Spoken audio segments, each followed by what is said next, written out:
பாம்பு பிடிக்க போன பாம்பு பிடி வீரரை அதிக விஷம் கொண்ட கட்டுவிரியன் பாம்பு கடிச்சதுல பாம்பு பிடி வீரர் உயிரிழந்திருக்கிறது பெரும் சோகத்தை ஏற்படுத்தியிருக்கு. பாம்பு கடிச்ச 5 நிமிஷத்துக்குள்ளேயே பரிதாபமா அவர் உயிரிழந்திருக்காரு.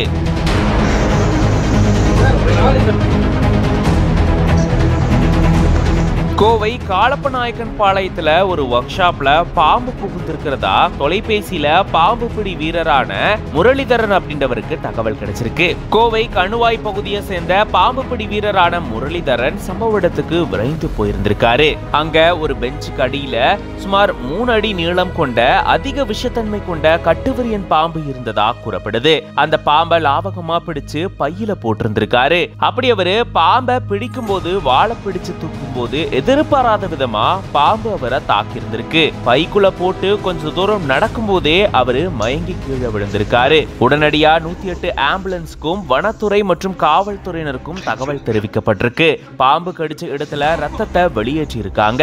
இருந்தாலுமே பாம்பு கடிச்ச 5 நிமிஷத்துக்குள்ளேயே சம்பவ இடத்திலேயே பாம்பு பிடி வீரர் முரளிதரன் பரிதாபமா உயிரிழந்திருக்காரு. அங்கு வந்த வனத்துறை மற்றும் துடியலூர் காவல்துறையினர் அவருடைய உடலை மீட்டு பிரேத பரிசோதனைக்காக கோவை அரசு மருத்துவமனைக்கு அனுப்பி வச்சிருக்காங்க. இது தொடர்பா வழக்கு பதிவு செஞ்சு விசாரணை மேற்கொண்டு வராங்க. இவருக்கு திருமணமாகி கல்லூரி படிக்கக்கூடிய ஒரு மகளும் பள்ளி படிக்கக்கூடிய ஒரு மகனும் இருக்காங்க. பாம்பு பிடிக்க போன பாம்பு பிடி வீரரை பாம்பு தாக்குனதுல பரிதாபமா ஒரு உயிரிழந்திருக்கிறது பெரும் அதிர்ச்சியும் சோகத்தையும் ஏற்படுத்தியிருக்கு. முறையான பயிற்சி எடுத்துதான் இந்த மாதிரியான செயல்பாடுகள்ல ஈடுபடணும். அதனால முறையான பயிற்சி எடுக்காதவங்க இந்த மாதிரி பாம்பு பிடிக்கக்கூடிய செயல்கள்ல ஈடுபடக்கூடாது.